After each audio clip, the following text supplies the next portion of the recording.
All right. So, when we talk about how different life forms interact, you kind of got to think about who's really in charge, right? Like, who has the power? Yeah, totally. It's like that whole thing in the Jacksons debate, this deep dive we're doing. Yeah. The book starts off and it just throws this idea at you.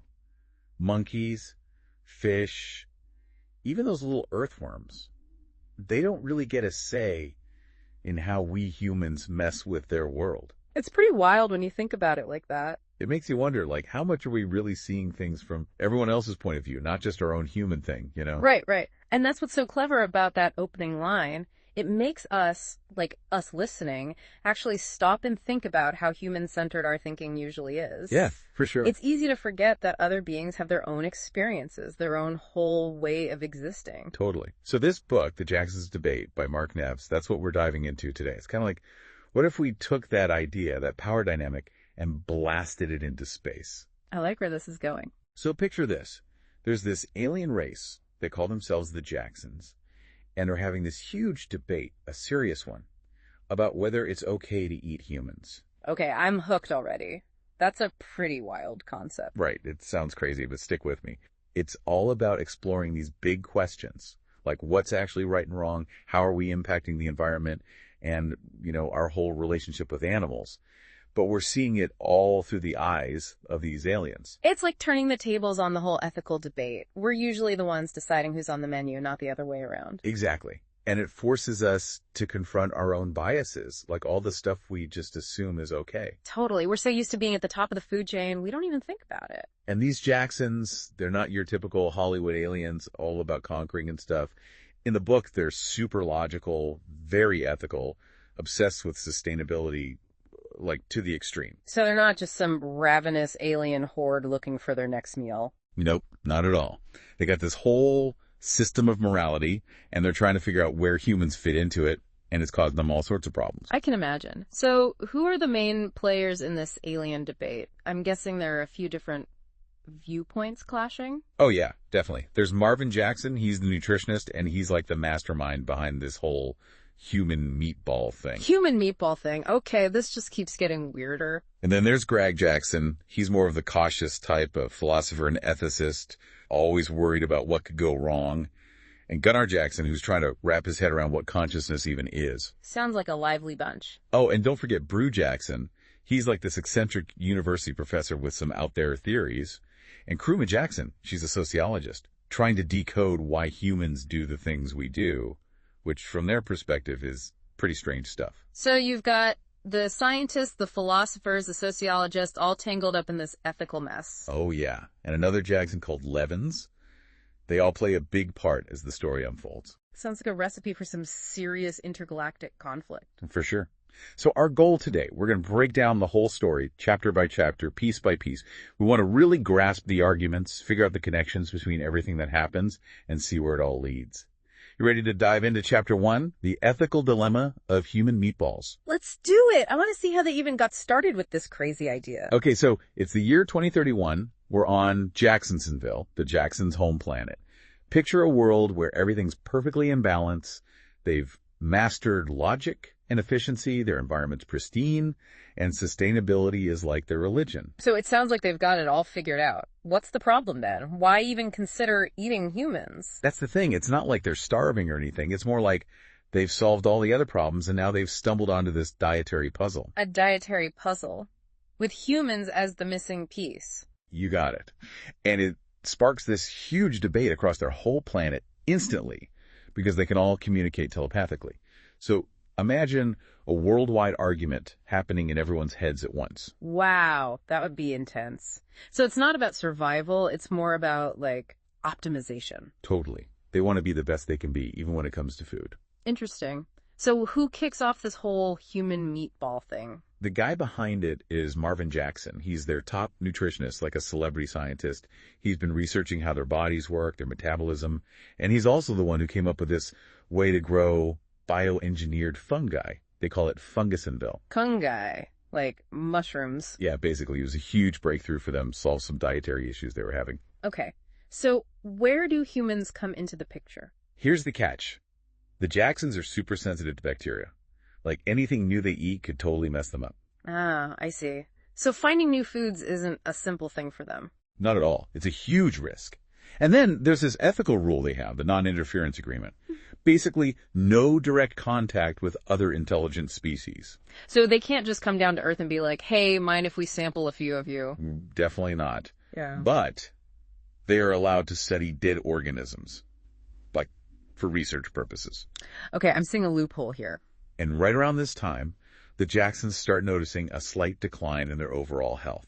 Nothing major, but enough for Marvin to think, something's up. So he starts this new research project using tissue samples from all sorts of deceased beings. Clever way to work within their rules. So what did Marvin find in these dead organisms? You guessed it, humans. Not some weird alien creature, just plain old humans from Earth. Wow, so we're the mystery ingredient. And here's the kicker. He's studying these samples and he's like, wait a minute, this is huge. He finds this protein in humans that, supercharges the Jacksonian diet. It interacts with their food in this crazy beneficial way. He calls humans a nutritional wonder. Nutritional wonder. I'm not sure how I feel about that label. Right. From their point of view, we're like this walking protein shake. They don't really see us as, people. Kind of dehumanizing, to say the least. Totally. But anyway, news spreads like wildfire through their telepathic network. Everyone wants in on this. They start doing tests, ethically sourced human tissue, of course, and they come up with this prototype, a little protein-packed ball, the meatball, perfectly designed for their digestive system. It's like they're treating us like some kind of lab-grown superfood. Exactly, and the results are insane. Almost perfect compatibility, easily digestible, even for the Jacksons with sensitive stomachs. So, Marvin, he's got this big vision now. He wants to create this whole sustainable system for growing human meatballs. Ethical guidelines, all that jazz. Ethical guidelines. I'm really curious what those would look like from their perspective. Right. He presents his big plan, holograms, data projections, the whole 9 yards. He's painting this picture of a future where every Jackson's got max energy, no more tummy troubles. It's like their version of utopia, built on, us. Sounds a little dystopian from our point of view. Totally. But not everyone's on board. Not even in this super logical alien society. Some Jacksons are starting to feel uneasy about this whole thing. Makes sense. Even if it works perfectly, it still feels wrong somehow. And one of the first to voice these doubts is Greg Jackson. He's got this cautious personality, a big believer in the precautionary principle. Basically, don't mess with stuff if you don't fully understand the risks. It's like that old saying, better safe than sorry. Exactly. And Greg, he spent years studying all kinds of life forms across the galaxy. He's seen a lot. So he's got a broader perspective than most. Yeah. And he's noticed that human behavior, it's often pretty illogical. We do things that seem self-destructive. And that really bothers him. He's thinking, maybe we're missing something crucial about humans. Maybe our understanding of sentience, of consciousness, it doesn't apply to them the same way. So he's not convinced that humans are just mindless protein sources. Nope. He's got these doubts. And to him, making a decision this huge without really understanding humans, it feels reckless. So Greg's the voice of caution, the one urging everyone to slow down and think it through. Totally. And that leads us right into the next chapter, the paradox of human fashion, which is all about another thing that totally baffles the Jacksons. Fashion? What's so confusing about that? Well, for the Jacksons, their clothes, their robes, are like the ultimate achievement. Super simple, comfortable, practical, designed to work perfectly in their environment. It's all about function for them. So no runway shows on Jacksonville? Nope, nothing like that. Yeah. They can't even fathom why anyone would wear clothes for any other reason than pure necessity. So when they see us humans, all decked out in our crazy outfits... Total mind-blowing experience for them. They're looking at us sweating in suits, wearing tight shoes, all this stuff that seems to make us uncomfortable, and they're just like, what in the universe is going on here? It's like they're watching a nature documentary about some bizarre, self-torturing species. Exactly. They gather in their telepathic halls, and it's like a giant intergalactic fashion show, but everyone's confused. Greg's there too, and he's wondering, why are humans doing this to themselves? They even compare us to some of the weirdest animal behaviors they've seen across the galaxy. So they're racking their brains, trying to find some logical explanation for our fashion choices. And then this young Jackson, Jax, who's known for being super curious, he throws out this idea. Maybe clothes aren't just about comfort. Maybe they're a way to communicate without words. Okay, that's an interesting thought, like a visual language. Yeah, kind of. And as they start looking at more examples, they see Humans wearing different clothes for different events, like business meetings, parties, just everyday life. And it does seem like we're using clothes to say something, to express ourselves, even if it doesn't make sense to them. So they're starting to see that there's more to human behavior than they initially realized? Yeah, but it's still a puzzle for them. Yeah. This Jackson Kruma, a sociologist, she writes this whole research paper on it. And she's like, okay, I've tried to understand it, but human fashion, still fundamentally irrational. She points out how we sacrifice comfort, health, even sustainability, all for the sake of fashion trends. Yeah, that's something we humans don't always like to admit. Fashion can be pretty wasteful and harmful. Her paper even has these funny cartoons of Jacksons trying to wear human clothes, like struggling in high heels or choking on ties. They think it's hilarious, but it makes a serious point. Yeah. Humans do some pretty nonsensical things. So they're starting to see us as a bit of a cosmic joke. In a way, yeah.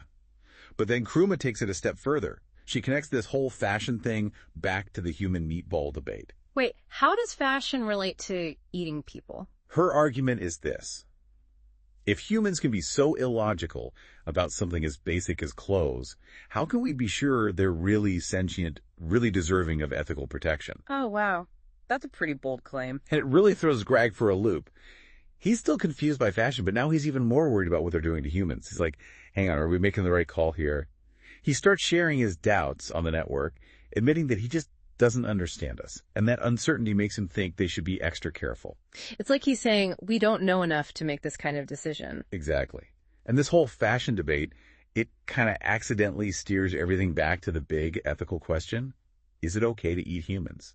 And that takes us to Chapter 3, The Scales of Sentience, where things get even more complicated. Okay, things are getting serious now. Sentience, that's the core of the issue, isn't it? Totally. So by 2033, things on Jacksonville have shifted. This debate about humans, it's really gotten under their skin. They're starting to worry. What changed? Did something happen? It starts with these little stories coming from their child care centers. The young Jacksons, the babies basically, the ones who've been weaned on human meatballs. They're starting to act different. Different how? They're super sensitive. Their telepathic abilities, which are normal for Jacksons, are going haywire. They're picking up on the emotions of other creatures, like, intensely. Wow. So eating humans is affecting them, especially the young ones. And it's not just random feelings. There's this one story about Lena Jackson, little kid, barely 4 years old in their time. He suddenly senses that this Zorpost, one of the big elephant-like creatures on their planet, is super sad, like grieving. And it turns out, it's true, the Zorpost had lost its mate. That's pretty remarkable. So they're getting empathetic abilities from humans. It seems like it. And there are more and more stories like this popping up all over. These kids who've eaten human meatballs, they can sense the emotions of other species from far away. It's freaking everyone out. I bet. So what does Marvin, the meatball guy, think about all this? Well, he's proud, of course. It's his research that led to this, even if it was accidental. I guess every scientist dreams of making a discovery that changes the world. But he also realizes that it's a big deal. He makes this announcement very carefully, saying that human protein is definitely doing something to their telepathic abilities, especially for the kids. But they still don't know how or what it means in the long run. So a mix of excitement and fear, like they've stumbled onto something powerful but maybe dangerous? Totally. And of course, some companies see a huge opportunity. Frozen meatball packs are selling like crazy. Marketing campaigns all about this new telepathic energy. You've even got gurus popping up, claiming to teach people how to harness this human essence. It's like the human meatball craze has taken over their society. Kinda, yeah. It's wild. And then we meet Brew Jackson, for real. He's this young, flamboyant scientist, studies astrophysics and spirituality. So like the opposite of a boring, stuck-in-the-lab kind of guy. Exactly. And he sees this whole thing as proof of his cosmic theories. He's going on and on about the human essence unlocking their potential, calling it a portal to connect with the universe. So he's taking a more spiritual, almost mystical view of it. Yeah, he's like the opposite of Marvin's scientific approach. I bet that's causing some friction. Oh, totally. Some Jacksons are all in on the meatball movement, while others are like, wait, hold on, what are we doing? They're sticking to tradition, and they're worried about the ethics of it all. It's like the universe is making them choose, embrace this new power, or face the fact that their snack might be having an existential crisis. That's one way to put it. Yeah. So how does Greg react to all this? He's even more uneasy now. He sees the hype. He hears Bruce's pronouncements. He sees the kids acting weird. He keeps thinking back to Marvin's warning about being cautious. The Jacksons, they've got this principle, the precautionary principle. It's ingrained in them. Like, don't jump into things without understanding the risks. They're like the ultimate risk-averse society. Totally. And Greg, he feels like they're ignoring that principle now. He gives this serious speech across the network, reminding them of their history, how caution has saved them before. He even shows them these holographic projections of past Jacksonian disasters, all because they didn't think things through. Like a history lesson on the importance of being careful. Exactly. He then compares it to a young Jackson trying a new type of algae. He's like, you wouldn't just eat a whole bunch without testing it first, right? Same thing with humans. They haven't figured out if we're truly sentient, and to Greg, that's a deal breaker. He begs them to slow down, to be patient, to not let fear or ambition drive them. He's like, we need to be careful for ourselves, for the future, and for these strange humans. It's a powerful appeal to their better nature, their ethics. And then Bruce steps in. He's like, hold on a minute. Are we being too cautious? He basically challenges Greg's whole argument. He's like, we've got this amazing discovery, this human essence that's boosting our abilities. Maybe we should focus on that instead of worrying about the unknowns. So the classic clash between progress and caution. Totally. Brew does agree that respecting other sentient beings is important, but he questions the whole definition of sentience. He's like, we eat fungi and algae without any problem, and they might have some level of consciousness too. So he's pointing out the hypocrisy in their thinking. Yeah, he's like, why are we so worried about humans specifically? He even brings up how destructive humans are to their own planet, suggesting that maybe we're not as high on the sentient scale as we think we are. Ouch. Not a very flattering assessment of humanity. He even asks, why should we cling to the old ways when we've got this opportunity for something new and potentially better? He challenges the Jacksons to think about creating a sentience scale, a way to measure different levels of consciousness so they can make more informed ethical decisions. A scale of sentience, that's an interesting concept, like a cosmic ranking system for life forms. Right. But even Brew admits they don't fully understand what's going on. He's like, we know human protein does this thing to our telepathy, but we don't know how. He wants to keep studying, to learn more. He urges them to follow the evidence, not just assumptions. So is promoting a balance between caution and scientific curiosity. It's a fascinating back and forth, and it sets the stage for Chapter 4, where we get a glimpse into how some of these ideas are playing out on a more personal level. Okay, I'm ready for some alien gossip. Who's talking to whom now? This chapter is called Brew and Jax Chew the Fat. It's a bit more relaxed, less formal. We see Brew and Jax hanging out on the grounds of Jacksonville University, just chilling under these glowing starlight orchids, talking about how weird humans are. Sounds like a casual brainstorming session. Brew, always the quirky one, throws out this idea that human ties are like antennas trying to pick up cosmic signals, but they're tuned wrong. Okay, that's pretty creative, if a little far-fetched. Jax, playful as ever, chimes in and suggests that our obsession with shoes is like an attempt to connect to Earth's energy. They're trying to find the right frequency through their footwear. It's like they're trying to fit our weird behavior into their understanding of the universe. Exactly. Brew's like, yeah, maybe all these fashion trends are like failed rituals, these attempts to harmonize with the planet that got lost along the way. It's like a cosmic game of telephone, where the original meaning got garbled. Jax even wonders if fashion cycles are connected to Earth's natural cycles, like seasons or migrations, just in a way we don't understand. It's like they're trying to find some hidden logic in our seemingly nonsensical behavior. They even make a joke about it, like it's a cosmic joke we don't get. I guess we humans can be pretty funny when viewed from an alien perspective. Then they take a break to top up their methane levels, which is basically like us getting a drink. Yeah. They have this fermented algae extract. That sounds pretty gross. Fermented algae. Not my cup of tea. But anyway, as they're sipping their drinks, Brew gets serious again.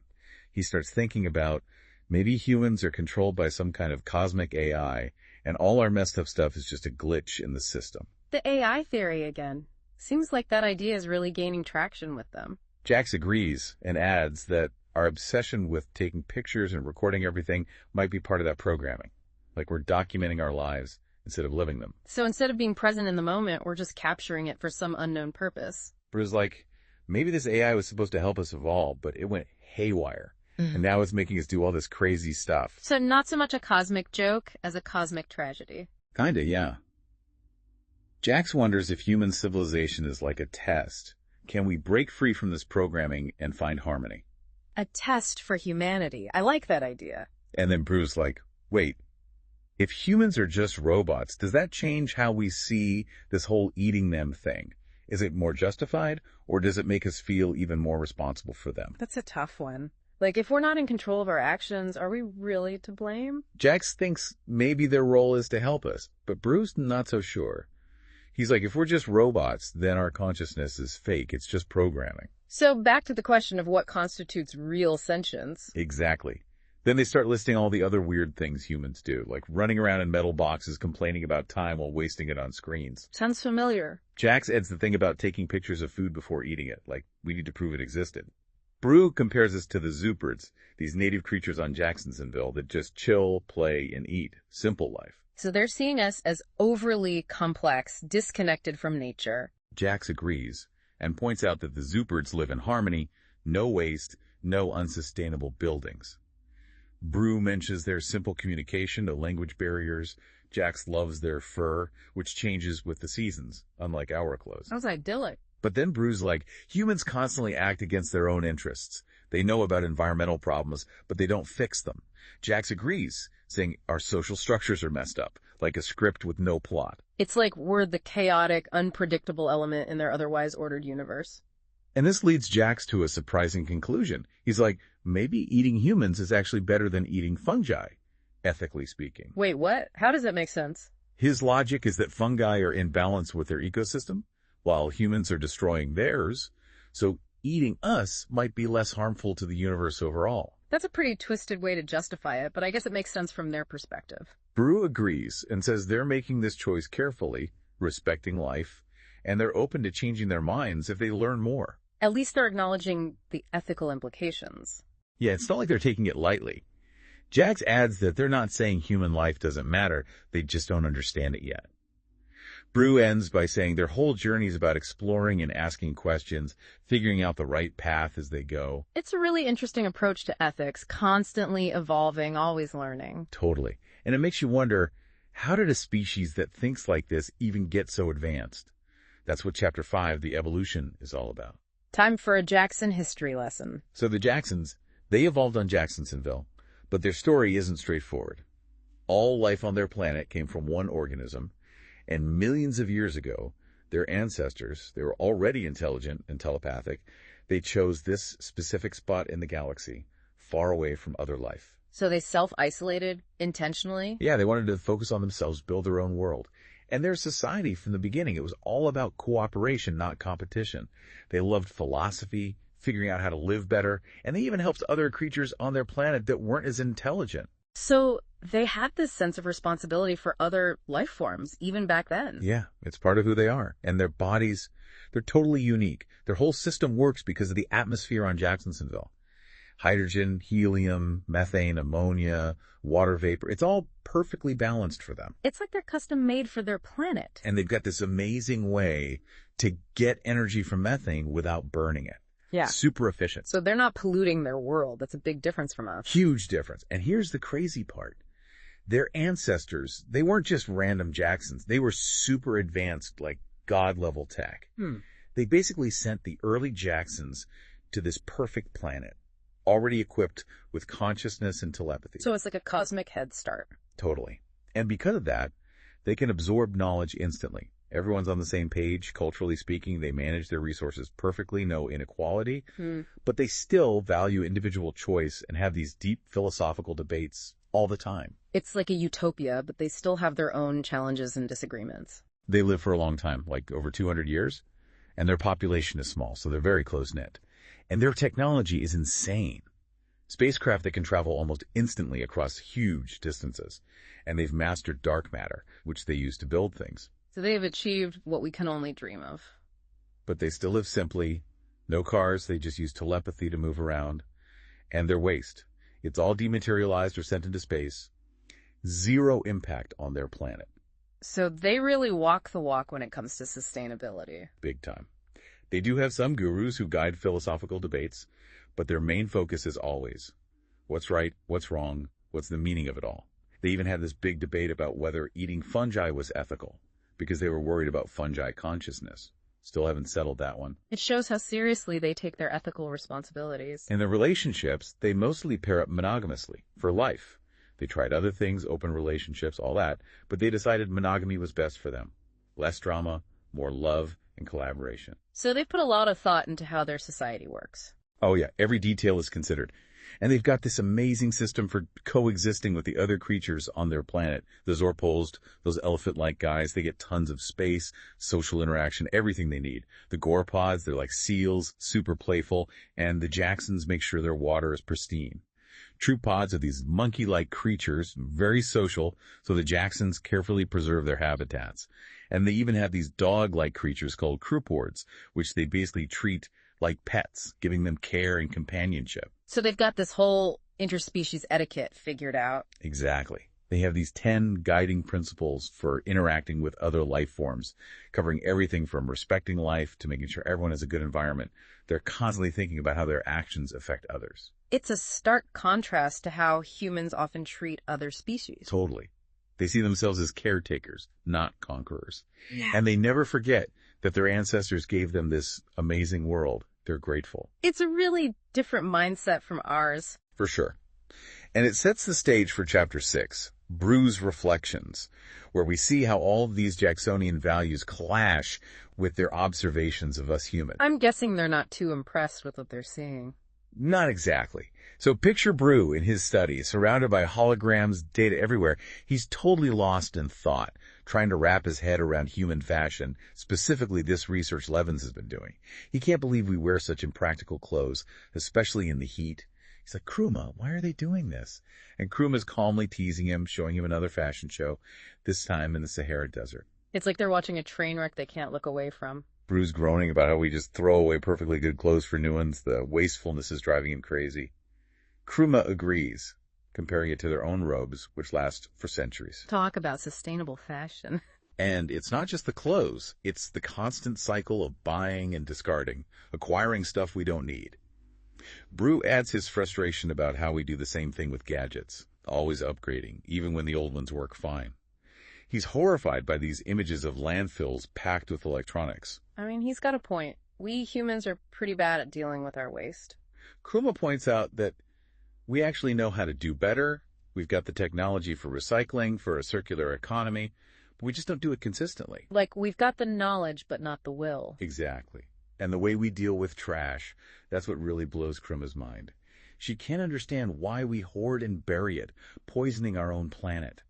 She's like, why create something if you don't know how to get rid of it properly? I mean, she's not wrong. We've created a bit of a mess for ourselves. Bru's staring at these projections of landfills, disgusted, calling it self-destruction. Kruma agrees it's like we're betraying our planet, harming other species, driving them to extinction. It's a pretty harsh judgment, but can you blame them? And then Bru has this moment where he thinks about all the other creatures on Earth, the little squirrel losing its home because of human development. He feels this surge of empathy, a sense of injustice. Kruma feels it too, this cosmic injustice of what we're doing to the planet. It's like their perspective is expanding beyond just humans. They're seeing the bigger picture now. And Bru feels like he has to share this, to wake up the other Jacksons. He rushes to his communication console, ready to broadcast his newfound realization. He appears on screens all over Jacksonville, and behind him there's Earth, all scarred and polluted. He starts by asking this big question: what does it really mean to be conscious? He's taking the debate to a whole new level now, questioning the very nature of consciousness. He then talks about what he sees as true consciousness, using the Jacksons as an example. Their unity, their harmony with nature, their ethical decision-making. And then he contrasts that with humans, calling us masters of self-sabotage, architects of our own destruction. So we're like the anti-Jacksons in their eyes. He points out all the evidence: pollution, resource depletion, extinctions. But what gets him is how surprised we seem by the consequences, like we didn't see it coming. He calls it a cosmic feedback loop of self-inflicted suffering.